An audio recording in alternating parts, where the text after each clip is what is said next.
To Stone Mountain, Georgia, just east of Atlanta off Interstate 85. Stone Mountain stands as a permanent monument honoring the brave soldiers who fought valiantly during the most turbulent time in the history of the United States, the Civil War. Each year, thousands of visitors flock to Stone Mountain to learn something of that momentous conflict. Today, just a few miles to the north, thousands more are gathering at the site of a different kind of battlefield. They will see the sleek and powerful racing machines of the International Motorsports Association's GTP series. Hello, I'm Ed Bruce. And today, my partners Steve Evans and Brock Yates will be at Road Atlanta in Georgia. They'll bring you the exciting and exotic high-performance IMSA GTP race cars. While they're in Georgia, I'm clear across the country in Costa Mesa, California, at the Briggs Cunningham Museum, one of the finest automotive museums in the world. From time to time today, we'll show you some classic examples of high-performance race cars that have evolved into the current exotic cars you'll be seeing today from Road Atlanta. For now, let's go to Road Atlanta with Brock and Steve. Thanks, Ed Bruce, and welcome to Road Atlanta, where the weather's just a little bit threatening, and we've got the possibility of rain. On the pole, Al Holbert in one of the world-famous Porsche 962s, of course, an automobile that has dominated this kind of racing.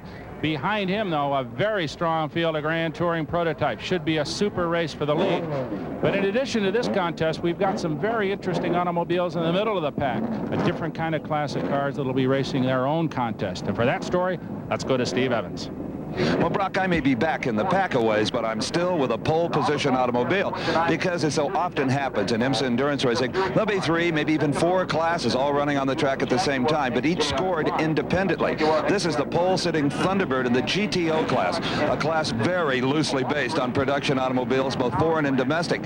In past seasons, we've seen a dominance by the turbo Porsches and some of the big Mazdas. Not here at Road Atlanta. The number 1 and number 2 cars, all American entries. This Ford Thunderbird on the pole, and back in the other row, the beautiful Ford Mustang. And thanks to that Mustang crew that won the 24 Hours of Daytona, we earlier this weekend took a look at Road Atlanta from a driver's point of view. Well, we've got a world-class field of cars, and I'll tell you what, they're going to run on a world-class piece of real estate. This 2.52-mile Road Atlanta circuit is one of the most difficult and challenging road racing courses in the world. And in a moment, we're going to give you a look at that racetrack courtesy of this automobile, the number 65 GTO Mustang, driven by 2 of the hottest young drivers in the business. Young John Jones, 19 years old, Thunder Bay, Ontario. His co-driver, Wally Dallenbach Jr., the son of the great Indianapolis driver Wally Dallenbach. They'll be co-driving today. And they'll team up to give us a look at what this 12-turn Road Atlanta racetrack is all about. With John Jones at the wheel of the Mustang, Wally Dallenbach Jr. will narrate us around this circuit. As Jones comes down the front straightaway in 4th gear past the start-finish line and sets his race car up for the very difficult turn 1. As you approach turn 1, you want to approach the corner widely, and you want to get the car into a 4-wheel drift down to the apex. Then as you are going up the hill, you want to apply the throttle gently and get the power to the ground without breaking the wheels loose. Turn 2 comes at a blind crest of a hill, and once again is part of the difficult Road Atlanta terrain. This racetrack is notorious for its blind hills, which makes it very, very difficult for faster race cars to pass. As Jones picks up 3rd gear, buries the throttle, and heads down into a section called the S's. You want to go down through the S's as smooth and quickly as possible. You don't want to get the car a little loose or get it into a push. You want to just make sure the car has a nice smooth rhythm and go down as quickly as you can. As you're exiting the S's, you get into a left-hand turn, which leads onto a short chute, which is more or less like a roller coaster, that leads into a fast bank right-hand corner. This is the far end of the racetrack where the cars begin to loop back toward the pits. Another fast 90-degree right-hander leads on to the long, undulating back straight at Road Atlanta. This is not really a straightaway. You kind of hop up and down hills through a couple of fast bends where the faster cars will reach over 200 miles an hour. From there, the cars plunge into a little hollow where hard braking is required to set up for this blind right-hander leading down onto the front straightaway. Overall, some of the most difficult and challenging real estate in the world. At this point of the racetrack, the car approaches a hill, and you have to be very agile with the race car. The car comes over the hill, and you have to use the whole racetrack, which leads into a dip. The dip then leads onto an upgrading hill that goes underneath the bridge. At this point, it's about a 2nd gear corner. You go over the hill, Give it a burst of gas, shift it into third, and then you have a right-hander at the bottom of the hill. That is also very important because you have to get off there as fast as you can to keep up your speed going into turn one. All right, thanks to John Jones and Wally Dallenbach Jr. and the Jack Roush Racing Team for that ride around Road Atlanta. And now, let's go to Steve Evans with the pole sitter in the GTO category. Well, Brock, John Bauer has already bolted into the car. It's impossible to talk to him right now. A very intense driver. He'll be treading off with Greg Pickett midway through the race. Let's go back up to you with the pole-sitting GTP car. Thanks, Steve. And on the pole for the Grand Touring prototype race in this famous Porsche 962 is Al Holbert. Al, a whole bunch of guys are going to go against you, kind of a two-man team, tag team operation. You're going to go it alone. How do you feel about that, especially with a kind of cool day where the heat shouldn't be affected? The key is if the car's working the way I hoped it would, it should be okay. Obviously, I'd like to have Derek here, but you know, he's part of our team and he couldn't be here, so as opposed to trying to bring someone new into the team, and the fact is that maybe I want to be a hero, I figured I'll try to go it alone. Well, his usual co-driver Derek Bell would get quite a chuckle out of that comment. Here is David Hobbs getting ready in yet another 962 turbo. Interrupting the 962's dominance, Brian Redman in the 04 Jaguar, intent ready for this 500 kilometers to begin. And Brock, it's interesting to look at the difference between the qualifying times of the two classes. A minute 14 and change for GTP, a whopping 1:23 for GTO.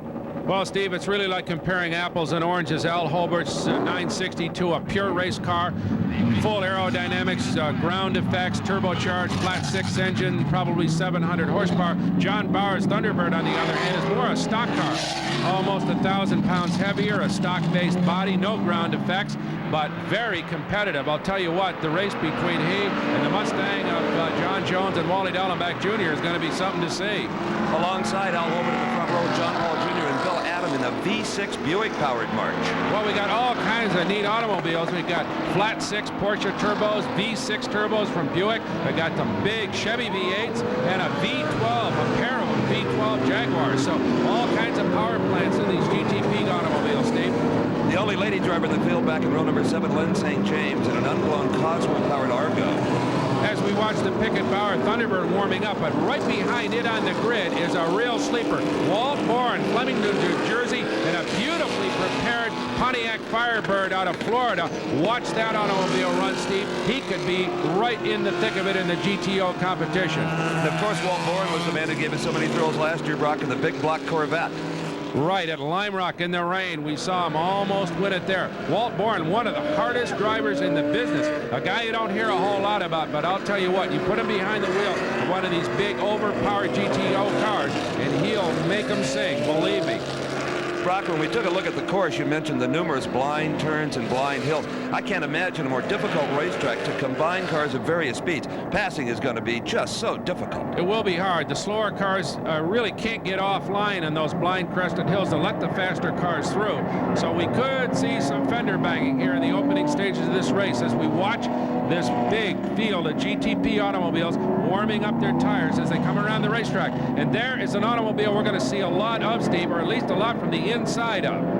That is a 962 Porsche currently being driven by team owner Jim Busby. His co-driver will be Rick Newt. You'll recall the two of them together won the Group C International title last year in the Mazda Lolas. They now have a pair of 962 Porsches. Car number 68 will be seeing as well. Jim Busby from Laguna Beach, California, a former Le Mans winner as well. Now, it takes a lot of hardware to cover an up and down 2.5-mile course like this. We have 10 cameras around the course, 2 cameras to catch all of the pit action, and Jim Busby also a part of our coverage team, because in car number 67 is this video camera for the driver's point of view. It should be a fascinating look at this 500-kilometer race. Now, Jim's not out of control here. It's just the final step in preparation for this race, warming up those slick racing tires. This special presentation of American Sports Cavalcade is being brought to you by B.F. Goodrich, makers of TA high-tech radials, and by Ford in your Ford dealer. Have you driven a Ford lately?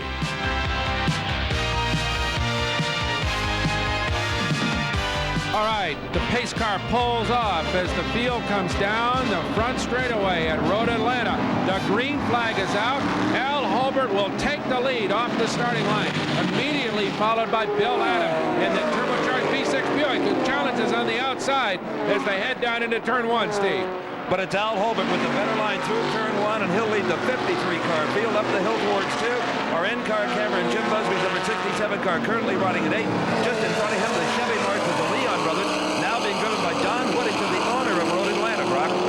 Right you are, Steve, as we watch Busby and the rest of the field charge down through the S's. That is Al Holbert still holding on the lead. Right behind him, Bill Adam, and in third place, the Jaguar of Brian Redmond. Should Al Holbert be successful in driving the full 500K by himself, I estimate here, Brock, he would have to shift that turbo Porsche over 700 times. It's going to be a hard drive for him. It's coolish weather. It's threatening rain here. But even at that, it will be very fatiguing for Holbert to hold on for 500 kilometers in view of the fact that everybody else in the front runners is going to make a driver change about halfway. Now, right on the tail of Al Holbert is the stock block Buick V6 driven by Bill Adam, later to be driven by hometown favorite John Paul Jr. Now, that is a turbo Buick V6 built by McLaren Motors. It has been a very reliable engine, but lots of other things have gone wrong with that car this season, the 45 car. Everybody expects big things from that turbo Buick as the Porsche 962 of Al Holbert begins to stretch it out a little bit down the front straightaway. A little burst of fire from the turbocharger wastegate as Holbert charges up the hill toward turn 2. Bill Adam right behind him. That is the number 44 V12 Jaguar of Bob Tullius in 6th place right now. The Jaguars have a lot of torque off the corners. They don't have turbochargers, so don't worry about any kind of a turbo lag. There goes our camera car, Jim Busby, who has now moved up to the 7th position, and Jim has got a ways to go before he can pick up another position. You can see the 6th place runner way out in front of him. Well, as they head up that little left-hander and crest the hill down toward turn number 7, Busby driving hard, but that is the number 45 Turbo Buick of Bill Adam, currently in 2nd place. Right behind him, though, and diving inside him is Brian Redmond in the 04 V12 Jaguar. Brian Redmond takes over 2nd place here. Redmond doing a fine job of driving as the rear end broke loose just as he completed that pass, and he brings it right back into a straight line. And here comes Bill Adam. The Buick V6 drives around the 12-cylinder Jaguar to retake 2nd spot. Well, that was just raw boost from that Turbo Buick as he went right past the normally aspirated V12s of Brian Redmond. That is a graphic example of the glories of turbocharging when that kind of boost comes into play, Steve. Well, Brian Redmond, I'm sure not disappointed at that pass in the early going here, Brock, because if there's one big thing the Jags have going for them, they get better fuel economy, and that could pay big dividends. And real reliability as we watch Bill Adam from Canada holding on to 2nd place, but right behind him, one of the best endurance drivers in the world, Brian Redmond, and a little puff of smoke from that Buick that could mean trouble. Hard to say whether that was from the engine, the drivetrain, or just a tire rubbing the body, or a tire possibly locking up for a second, Brock, more likely. It could be. Everything was coming into play in that particular part of the racetrack. Brakes, the ground effects, body work, and of course the engine working very, very hard. Well, the weak link in the 45 car has not been the V6 Buick engine, but it has been in the drivetrain. And that could have been significant because if something locked up in that drivetrain and grabbed that tire, that could be big problems. But right now, Bill Adam holds on to 2nd place, still being challenged by Brian Redmond, who, remember, got him right about here on the racetrack, but then it was that big turbocharged power in the V6 that pulled Adam back into 2nd place. Now he starts to stretch it out a little bit on Brian Redmond. And here we can clearly see the differential between 2nd and 3rd. They're 2nd at the bottom of your screen. Here comes 3rd place Brian Redmond. Moving up to 4th is David Hobb, and here is the battle for 5th. That is Darren Brassfield and the Chevy March with Bob Tullius, the captain of the Group 44 team, right on his tail. This is an interesting matchup. Young Darren Brassfield in that 355 cubic inch Chevy V8, and behind him the veteran Bob Tullius in the V12 Jaguar.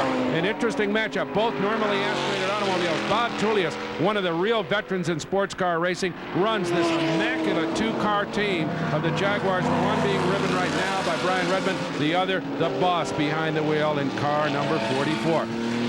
As Brassfield and Tullius dive down into the S's, right behind a slower car. Darren Brassfield, one of the young hot shoes in this business, Steve. Well, we saw him sometime back in a Trans Am car, Corvette to be exact. He's driven Camaros, moving up this year to the Big Iron, the 200-mile-an-hour ground effects GTP cars. Here is Bob Tullius going to try him on the outside. That doesn't work. Tullius sneaks down to have a look on the inside.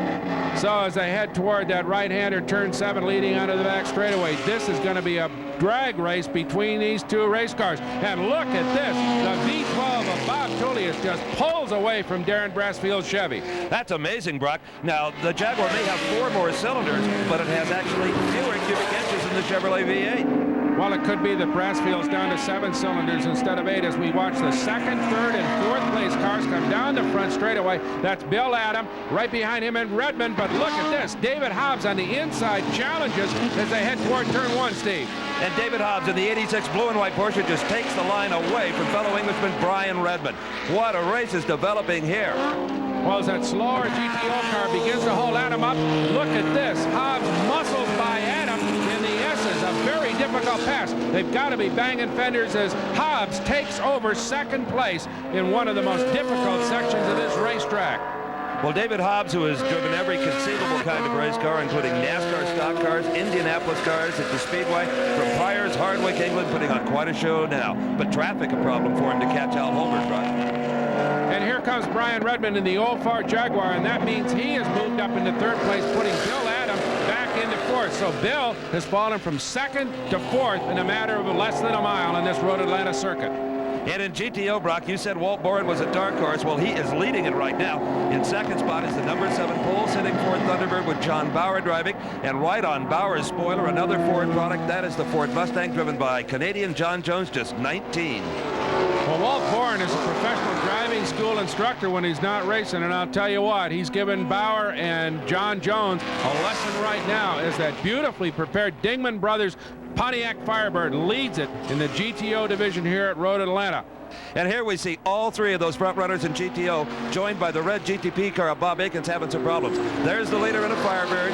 Then comes the Thunderbird, the Mustang. What a good race. Sure is, Steve, and it's a classic GM Ford shootout with Walt Boren in the lone Firebird leading it right now. Well, in GTP, the Porsches are leading up front with Al Holbert and David Hobbs, but how about Jaguar? Brian Redmond hanging. Come back to Road Atlanta, where this 500-kilometer sports car race is being underwritten by the Atlanta Journal and Constitution newspapers. And this is Jim Busby in the Porsche 962, Steve. Well, Jim has got to be pleased with his progress so far, Brock. He has moved up from the 9th spot on the grid to the 6th position, here overtaking some slower cars as he crests the hill with the disaster that befell them at Sebring, a piece of tire on the track coming up through the floor and cutting Jim's leg. A nice, pleasant ride like this, he deserves it. Well, let's go to the GTO action as young John Jones from Canada has taken over the lead in that very competitive category. Right behind him, Walt Boren in the Firebird, and behind him, the John Bauer Thunderbird. So this 3-car freight train in GTO continues to contest, although young John Jones, only 19 years old, as we said, a man that you're going to hear an awful lot from in the years to come, has now gone past the veteran Walt Boren. And we see the 3rd place 962 Porsche driven by David Hobbs lap the leading 3 cars in GTO. That would only affect their overall finish. Doesn't have anything to do with GTO honors. They're running their own car race out there. As Bill Adam, right behind David Hobbs, continues the challenge. Remember, Bill started in 2nd, is now fallen back to 4th as David Hobbs continues that charge back through the field. And Bob Tullius in the number 44 Jaguar making a 3-way dice for that 3rd position. And here comes Hobbs and Adam overtaking Don Whittington as they head through turn 1 and into a whole bunch of traffic on that blind crested turn number 2. And Bob Tullius used that traffic brilliantly, Brock. He has now taken over that 4th spot from Bill Adam. Well, it could be that Bill is having some problems with that Buick March as he's fallen back right from the start. And here comes Bob Tullius right on the tail of David Hobbs, challenging now for the 3rd spot.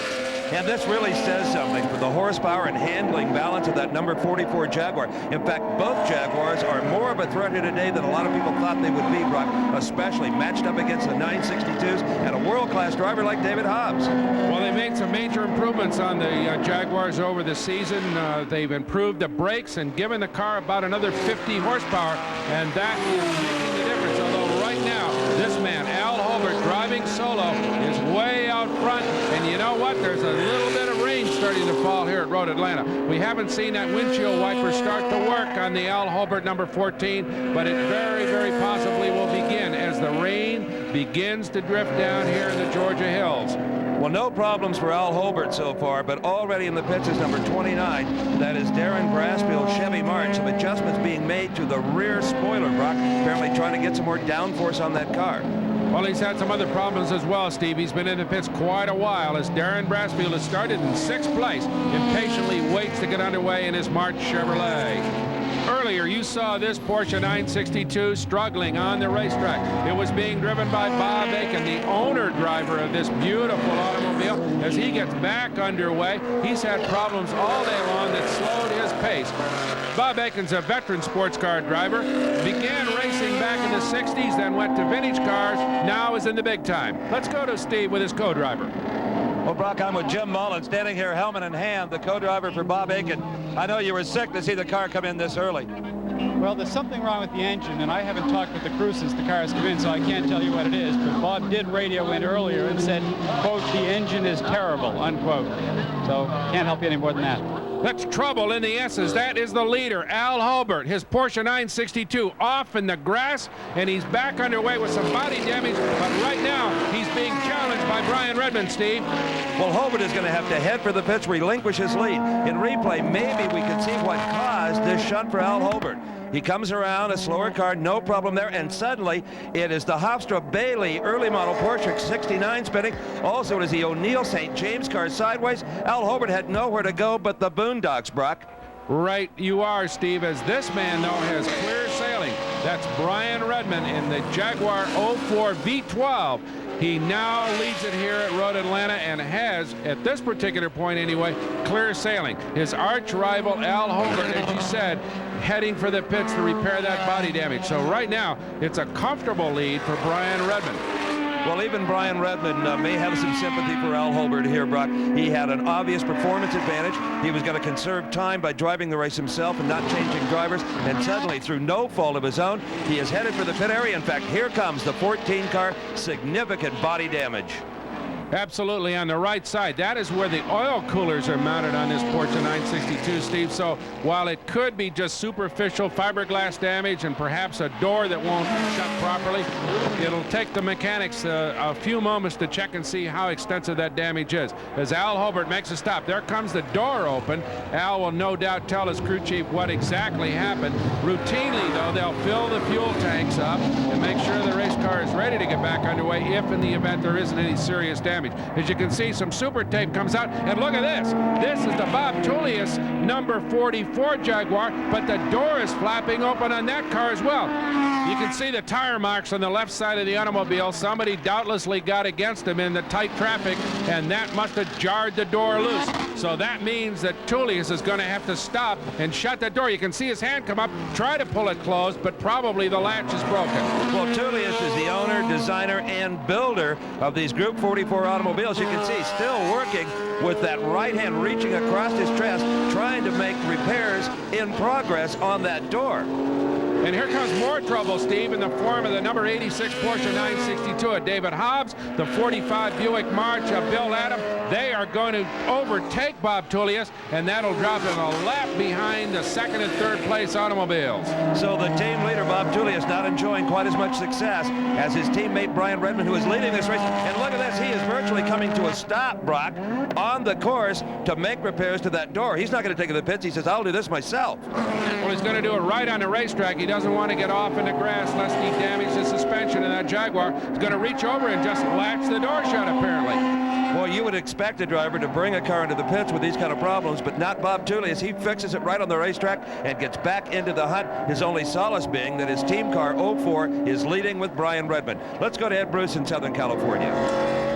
Thanks, Steve. The Briggs Cunningham Museum has one of the finest collections of classic performance cars found anywhere in the world. A visitor can get quite an education in the history of the race car. And here's an historic example. It's a 1952 Talbot Lago Grand Prix car. This is the last in a series of the French-built Talbot cars, which were modified by engine builder Tony Lago. This is a 6-cylinder engine fed by 3 dual-throat Weber carburetors. The car was very successful despite its weight of 1,985 pounds. It had excellent fuel consumption and was very reliable. You can see it has an unusual 4-speed column shift. And one very unique feature for 1952, it has a pre-selector gearbox. This feature allowed the driver to select his next gear before actually shifting.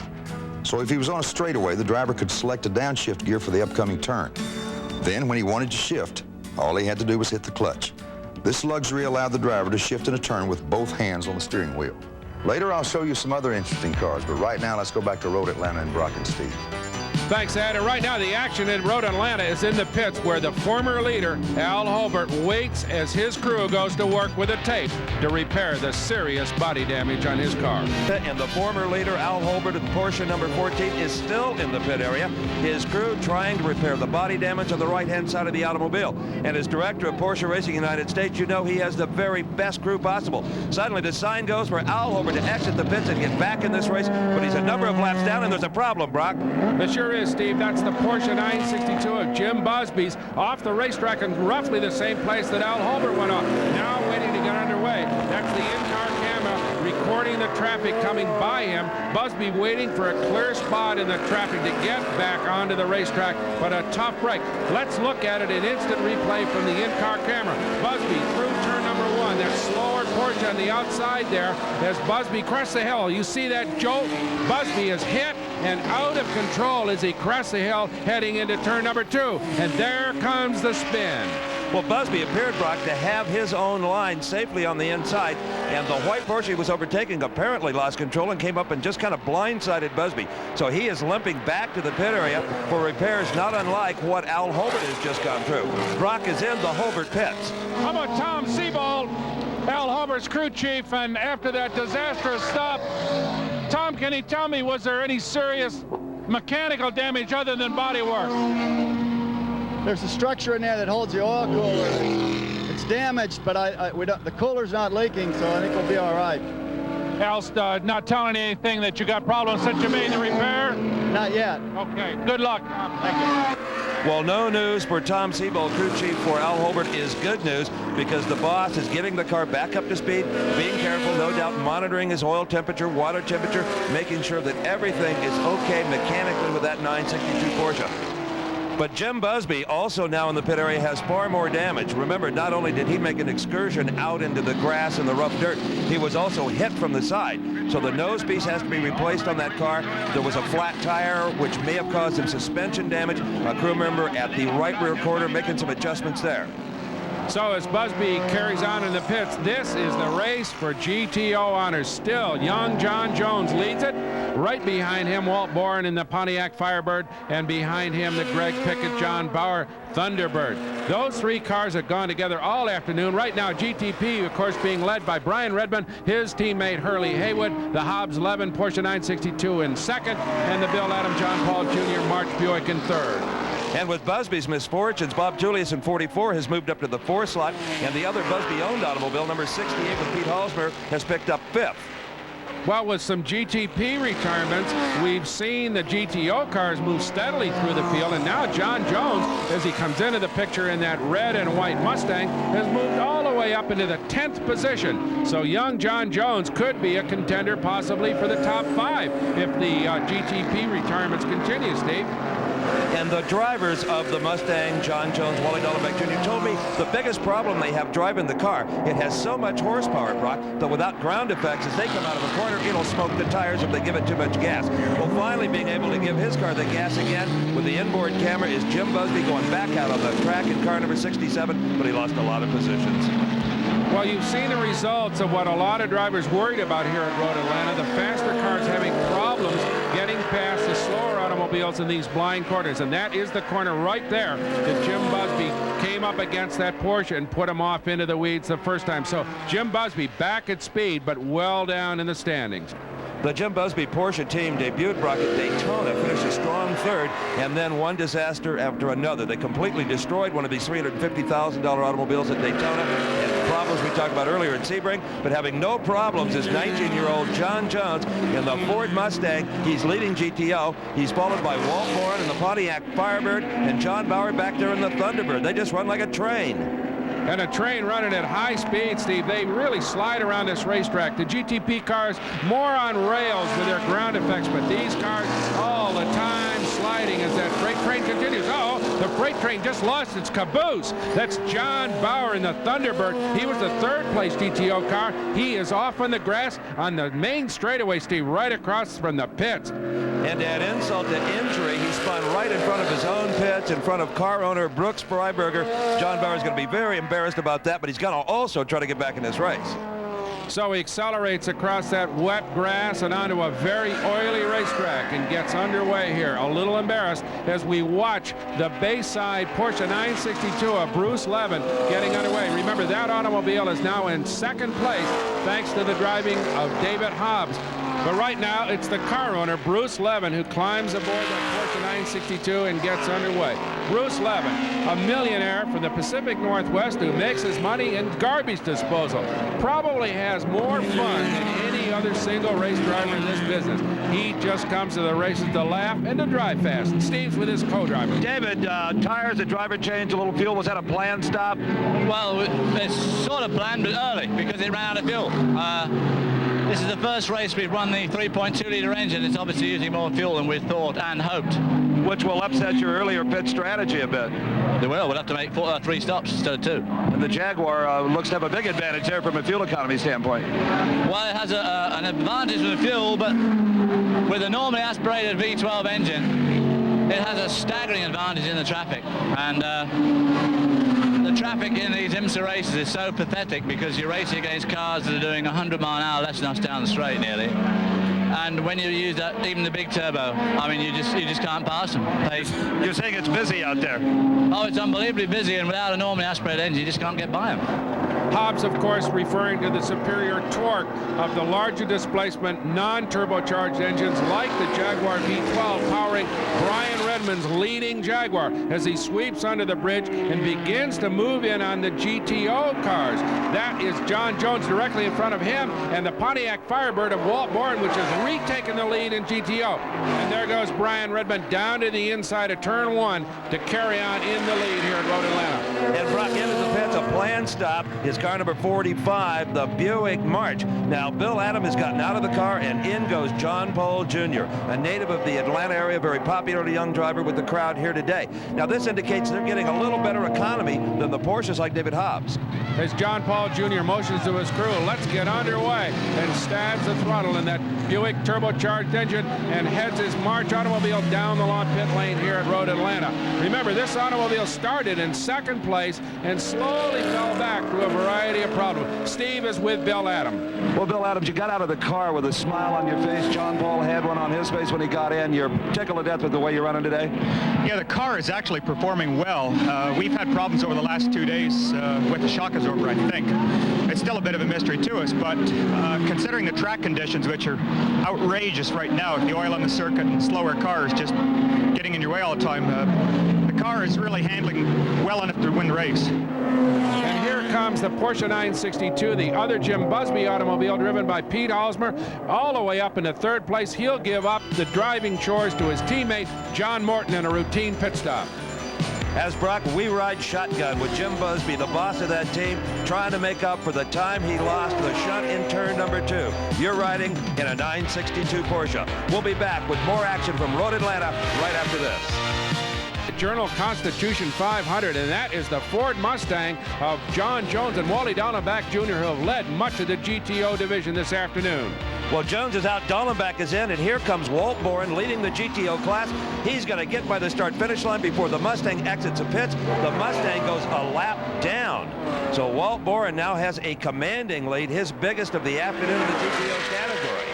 Now, these cars look like stock cars, and they call them stock cars. But I would tell you, the only thing stock about these automobiles that remains is the center roof section and the cast iron cylinder block. A little puff of smoke right there out of Walt Bourne's car. That could spell problems for the future here. Well, make no mistake about it, that Firebird, the Mustang, the Thunderbird are full-fledged racing machines. They're required to turn left and right with equal efficiency to brake on a dime. They are just fantastic creations, and no one drives them any better than this 21-year-old gentleman from Basalt, Colorado. That is Wally Dallenbach Jr., who is currently trying to unlap himself to get around Walt Bourne and at least be on the same lap.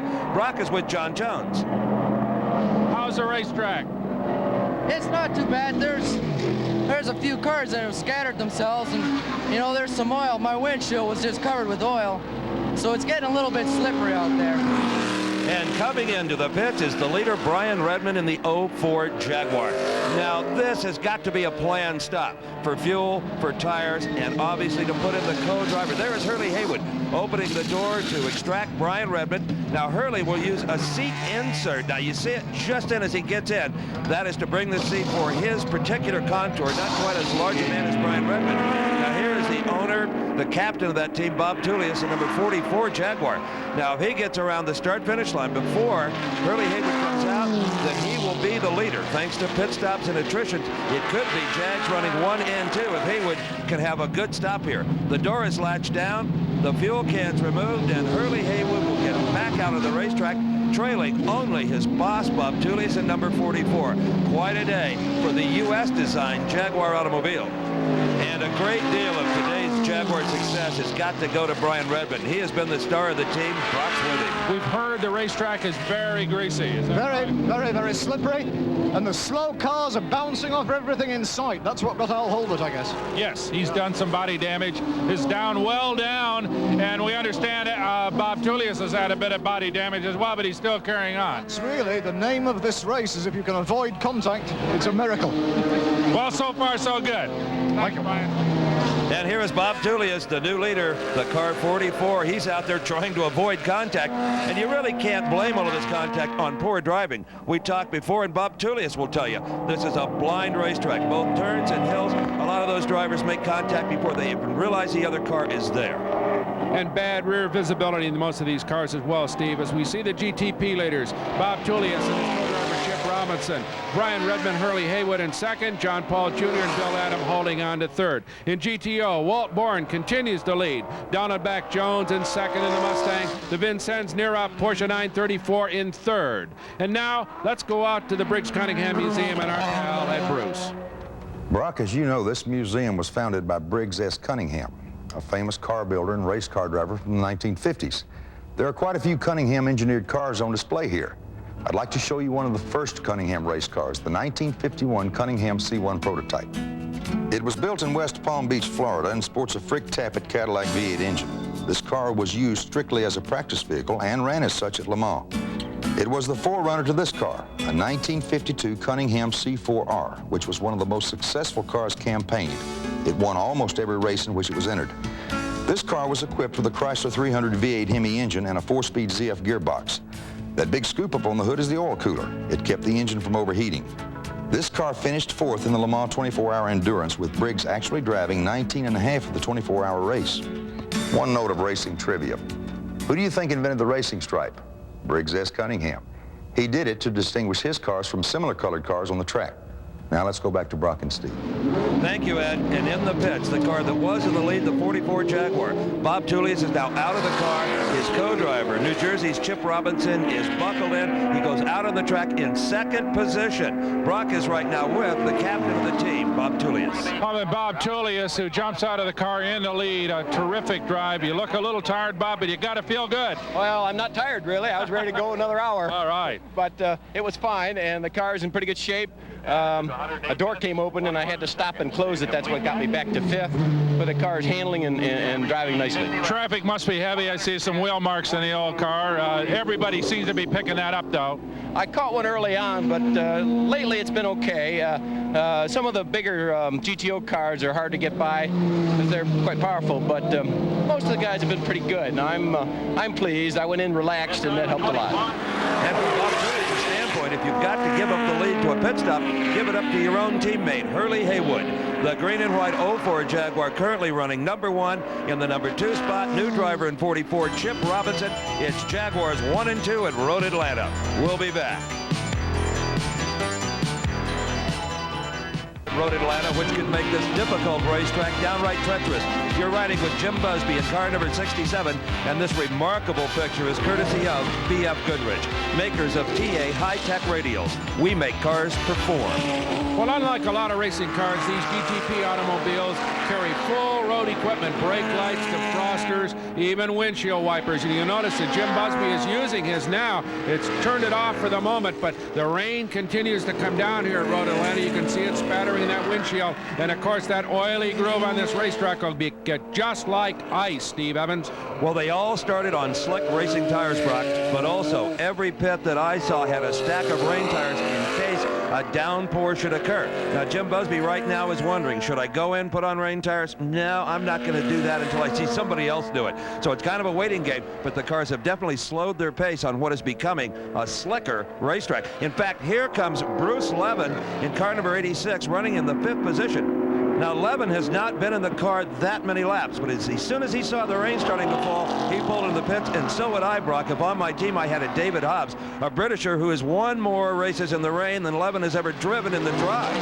Well, Bruce is not an experienced race driver by any means, and he doesn't make any bones about the fact that David Hobbs is quicker than he is, as we see the Al Holbert number 14 Porsche 962 in as well. He is currently in 7th place. Remember, he is making a solo drive out of this. No relief driver for Al Holbert. And unfortunately, that long pit stop put him way, way back in the standings. Otherwise, it could be that that single drive could have paid off with a long, long lead at this point in the race, Steve. I agree, Brock, and I doubt that there's any fatigue factor because of that enforced pit stop earlier on when he made the excursion out through the woods. So here comes Al Holbert getting back in there aggressively. The higher you finish, the more points you win. His goal is to be the IMSA world champion. That lead car is the Bob Aiken, Jim Mullen Porsche 962. Right behind it, David Hobbs back in his Porsche, and that is the current leader, Hurley Haywood, trying to move by. Hobbs has fallen well back because of that unscheduled pit stop in which he took over the driving chores from owner Bruce Levin. But Hurley Haywood now has a chance to move well out front as they head onto the back straightaway. It looks as if the rain has let up a little bit, Steve. It has indeed, Brock. I don't believe the rain is going to be a factor. They did slow the pace for a while, but now everyone back up to maximum racing speed allowable on what is an oily and slippery racetrack even without the rain. Well, remember that David Hobbs had said that they were going to have to make 3 stops anyway, so maybe that unscheduled stop won't hurt him as much as we thought. As we watch Hurley Haywood drift through that very difficult right-hander leading downhill onto the finishing straight. Notice David Hobbs is staying out in front of Hurley Haywood, so he's substantially picked up the pace in that number 86 Porsche. But it was in traffic. In fact, we heard David Hobbs say that's the Jaguar's big advantage because it has that throttle response. When you touch the throttle, it responds. It'll move. You can dart in and out of traffic. With the turbo lag on the Porsche, that really isn't the case. So here we see Hurley Haywood lead, and whoa, Walt Boren, what a disappointment.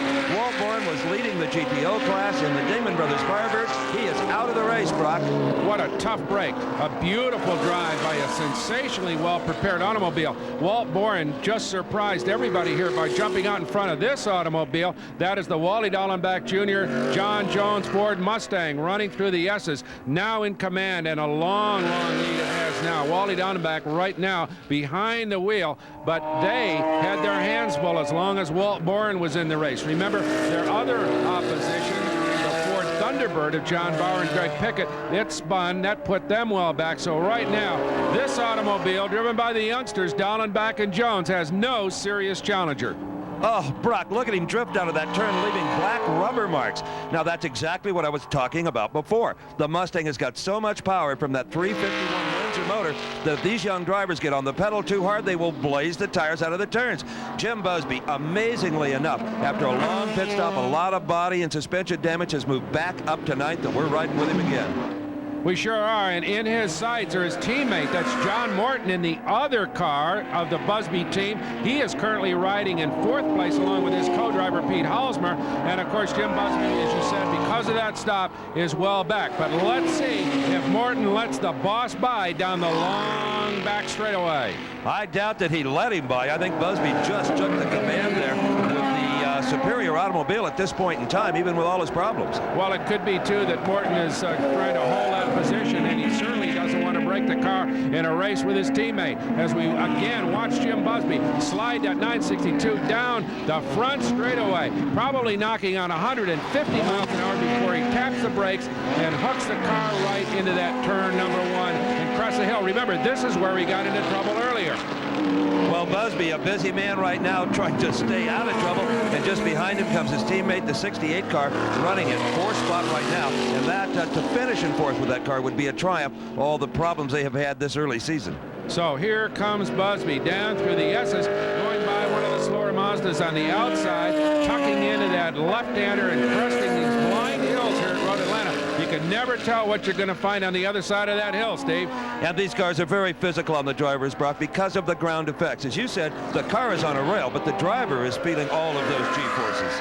Absolutely, and that's why it takes a couple of guys to run 500 kilometers here on a racetrack like Road Atlanta. Don't forget, too, that these cars are very cramped inside, not a whole lot of cockpit ventilation, so it's a very, very fatiguing drive. As we watch Busby, the tack will rise up into the 8,000 range, and he'll knock on 200 miles an hour with that Porsche as he dives down into that little hollow. There, the brakes come on very hard to set the car up for that right-hander underneath the bridge. This is, as we said before, one of the most difficult stretches of pavement anywhere in the world, as Busby knifes through that hard right-hander onto the main straightaway. Well, that downhill just took my breath away. In the pit area, the second qualifier on the grid was still running with the leaders. This is John Paul Jr., car number 45, the turbo Buick V6 in the March chassis, and they have got some problems, or they wouldn't be in the pits here. They had already made a driver change, Brock. That's a tough break. It looks as if they're working on the rear end of the automobile. That could mean transmission problems as we watch this automobile sitting idly in the pits as the race goes on here at Road Atlanta. At the Road Atlanta 500, the 04 car is still leading the race, but now Brian Redmond is back in the automobile.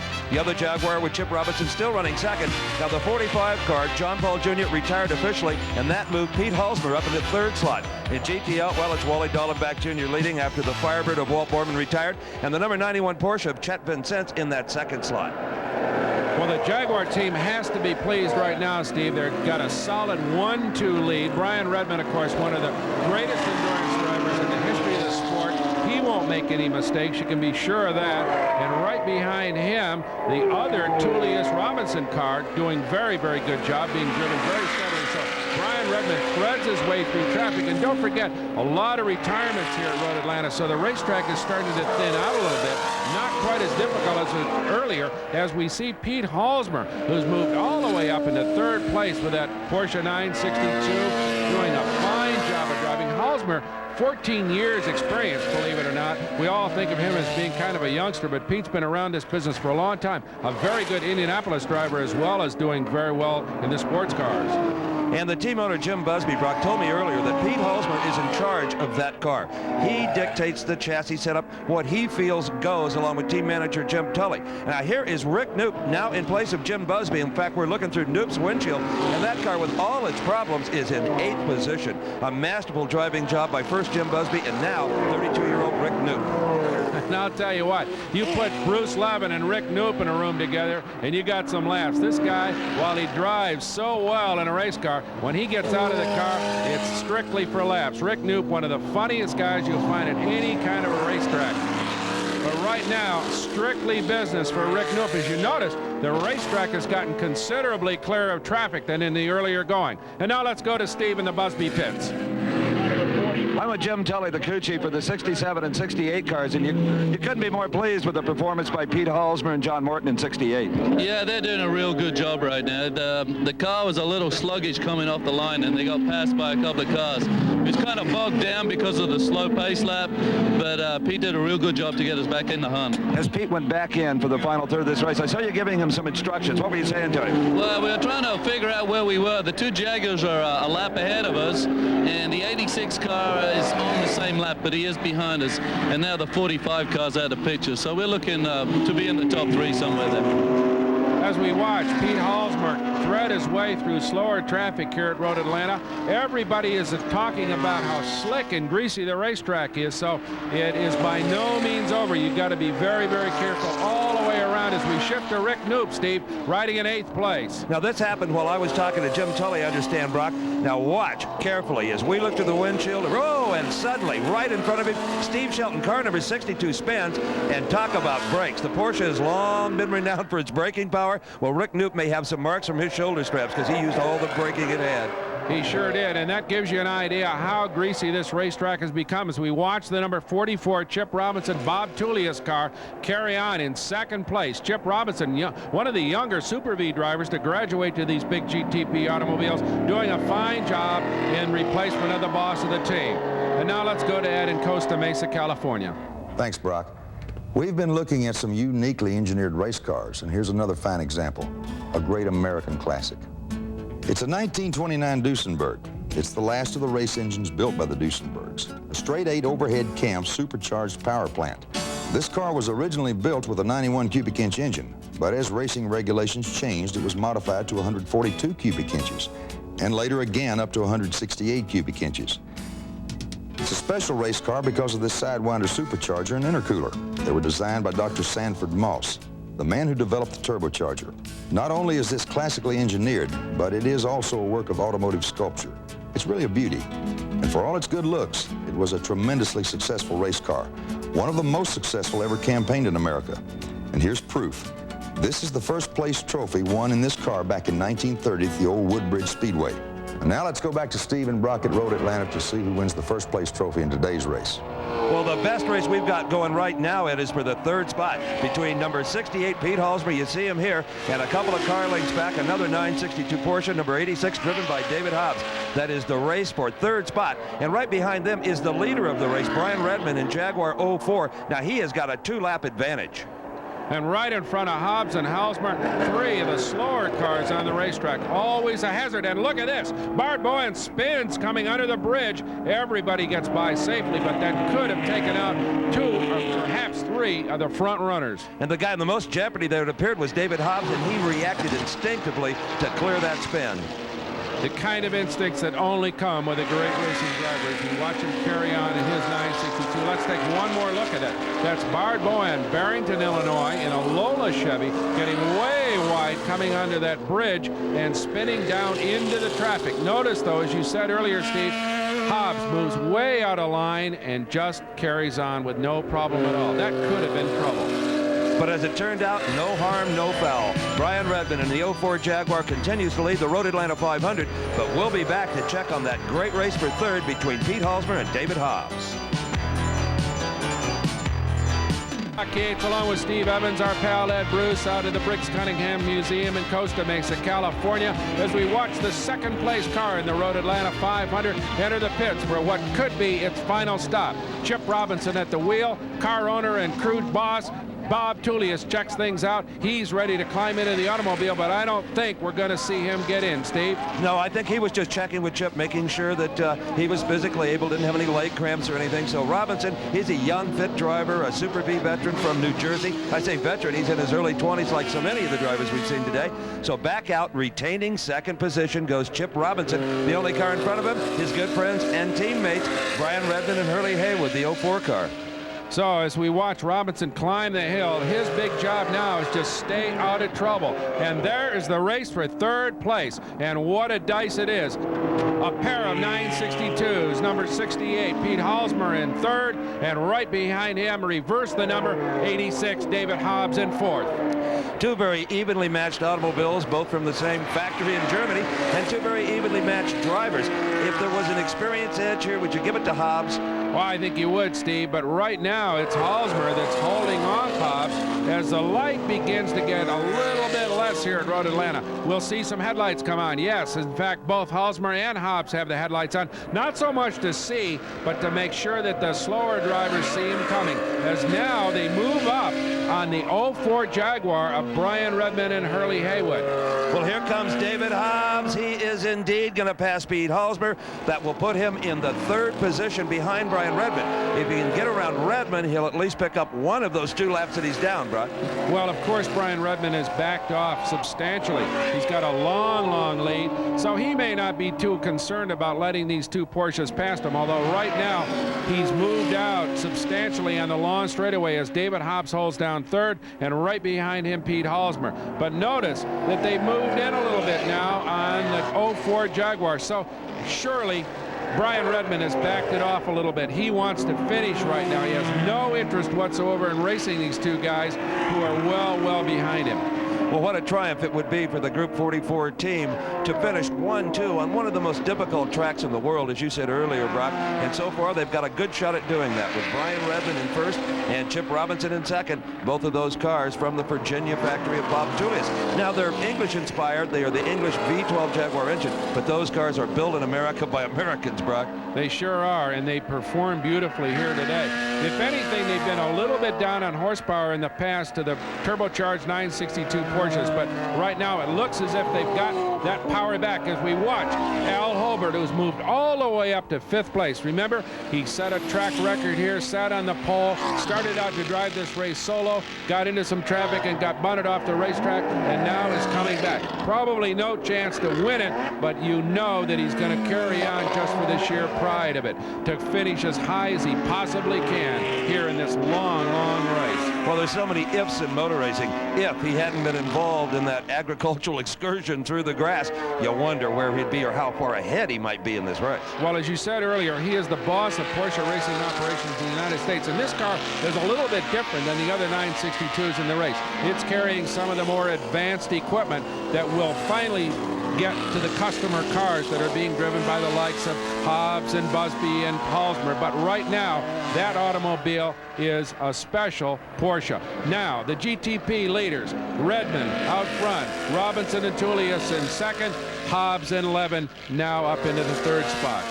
The GTO story looks like this. Wally Dallenbach Jr. leading in the Ford Mustang right there. Chet Vincennes in 91. That's a Porsche. He's in 2nd spot. And Ken Murray in a Firebird through attrition really has moved up to 3rd.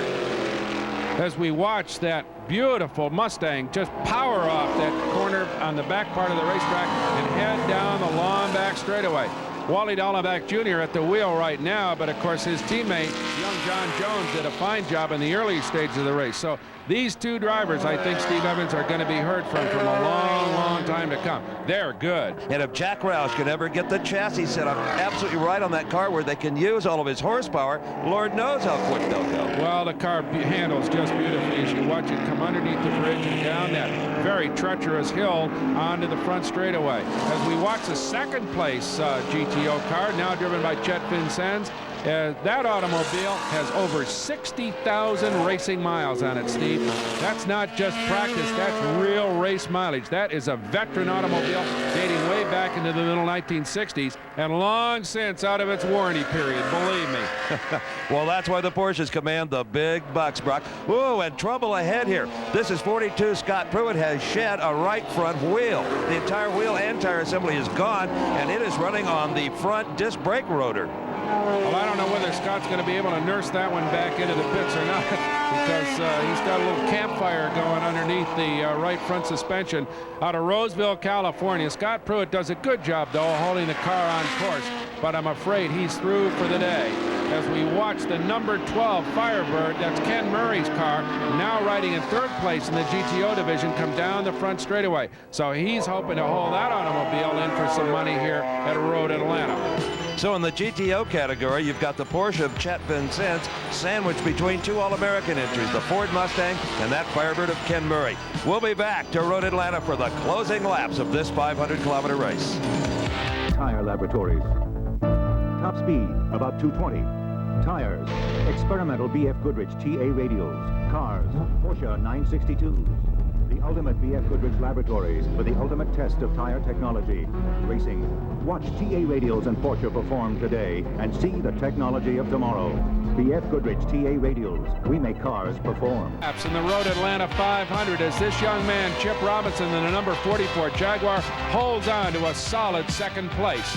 In the GTO category, young Wally Dallenbach Jr. and his Mustang lead it over the Chet Vincennes 934 Porsche. It's a clear racetrack, as a lot of attrition has taken out much of the field here on this difficult 2.5-mile road course, Steve Evans. And what a contrast you've got between this young man, Chip Robinson, and the leading driver just in front of him in an almost identical Jaguar, Brian Redmond. Redmond, who has retired and come back more than any race driver I can think of, Brock, after some horrible crashes, but still maintains that natural grace and poise as a race car driver. An Englishman now living in Jacksonville, Florida. And then there's Chip Robinson, his first year in this kind of high-powered machinery.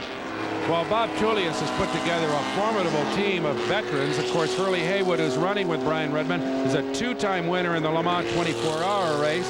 Brian Redman has won all the major endurance events, with the exception of Le Mans, ironically. And back there with Chip Robinson, Bob Tullius, the teammate and car owner, is a veteran in all kinds of competitions. So they've got some terrific poise and a fine, fine crew in the pits as well. Now, the next time Brian Redman crosses the start-finish line, he will be embarking on the last lap of a very tough 500 kilometers. In fact, right now, he has only 2.52 miles to go, Brock, to win this contest. Well, you can be sure that there won't be a whole lot of mistakes on the part of this man. Very, very poised, as he said earlier. And fortunately for him, not a whole lot of traffic out there left. So Brian Redman will take it nice and easy. We saw him a little earlier when Pete Halsmer and David Hobbs were running with him, that he had backed the pace down substantially. And you can be sure right now that all he wants to do is just complete this last, perhaps, mile of this very difficult racetrack. Still greasy.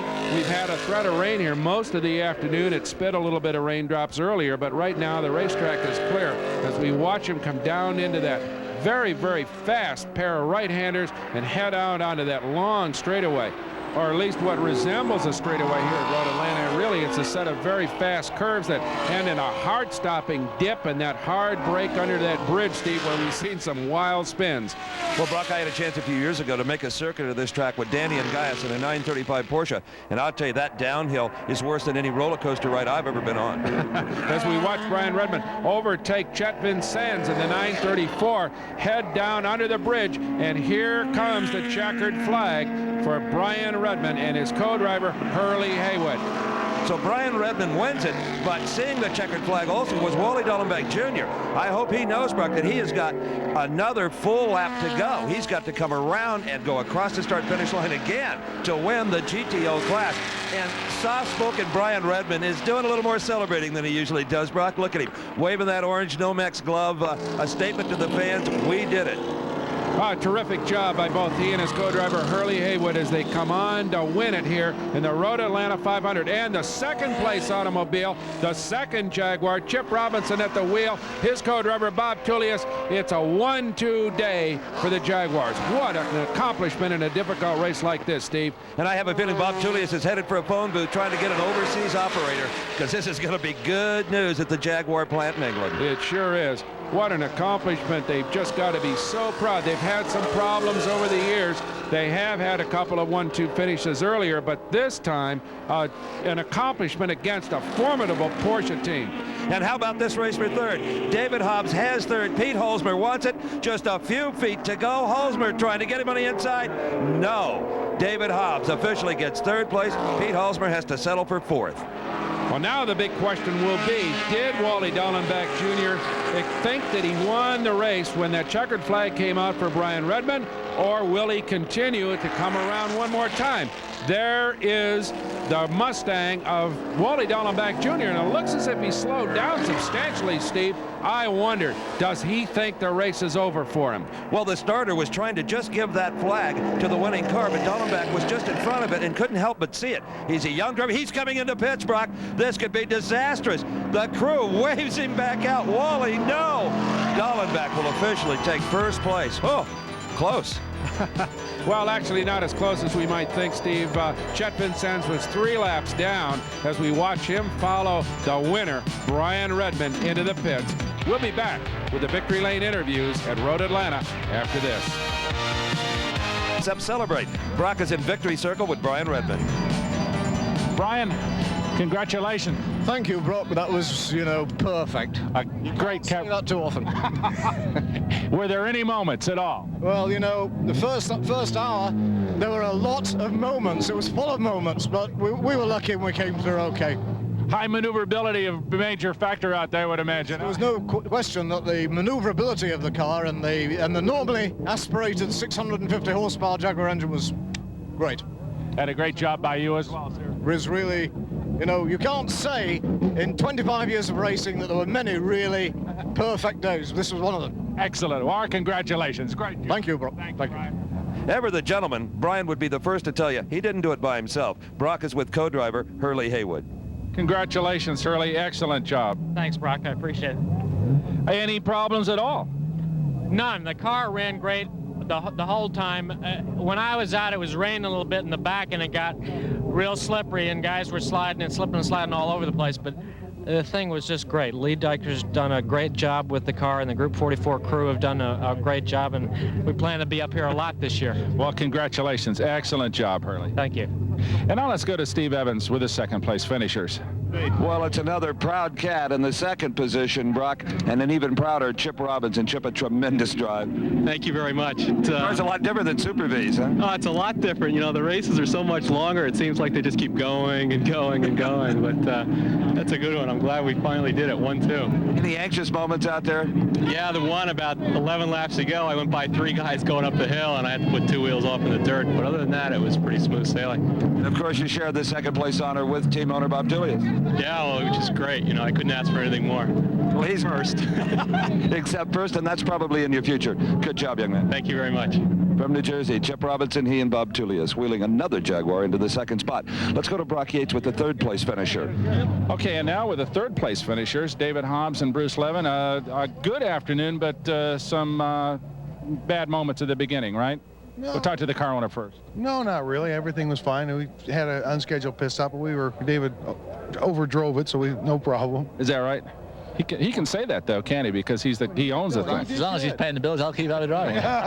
No, we used more fuel than we thought, so we had to make 3 stops instead of 2, and third's third. I mean, it's no great deal really.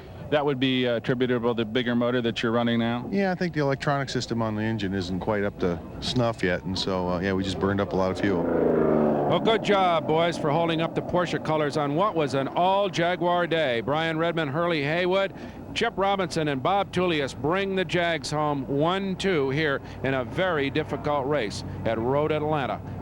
In the GTO category, it was the kids, Wally Dallenbach Jr. and John Jones in their Mustang, beating out Chet Vincennes and Keys Nirov in their Porsche. Third place went to Ken Murray and Phil Curran in their Pontiac Firebird. And now, let's go to Steve Evans with the winner in GTO. Okay, Brock, well, little did we know early today when Wally Dallenbach Jr. took us for a ride around Road Atlanta that we'd be talking to him in the winner's circle. A GTO victory after the Daytona 24 Hours. What a sweet season. I'll tell you, this Motorcraft Mustang is just great. We had no problems with the car whatsoever. The motor ran strong, and Johnny did a fantastic job. Young Johnny Jones, 19 years of age, youth prevailed today. He drives older than that, I'll tell you what. And of course, Jack Roush puts these cars together. There's just nothing fun on the track these days. The whole crew did a fantastic job. This thing stays together every single race.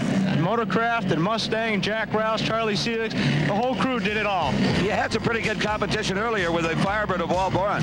Yeah, Johnny was hanging on to him, and I think Walt was trying pretty hard, but no, we're here at the finish. All right, there's your winner in GTO. You've prevailed today.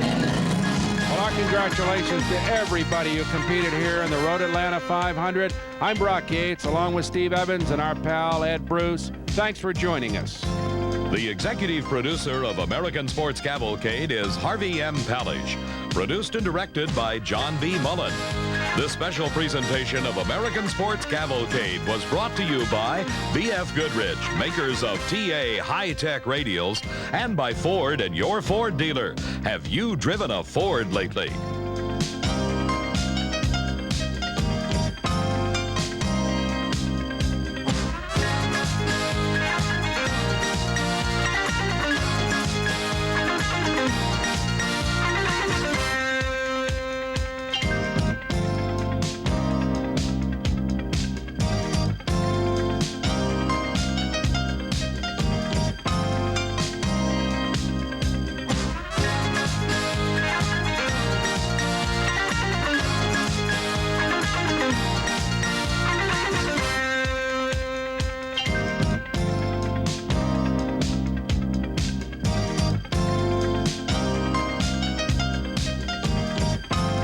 American Sports Cavalcade is a presentation of Diamond B Sports.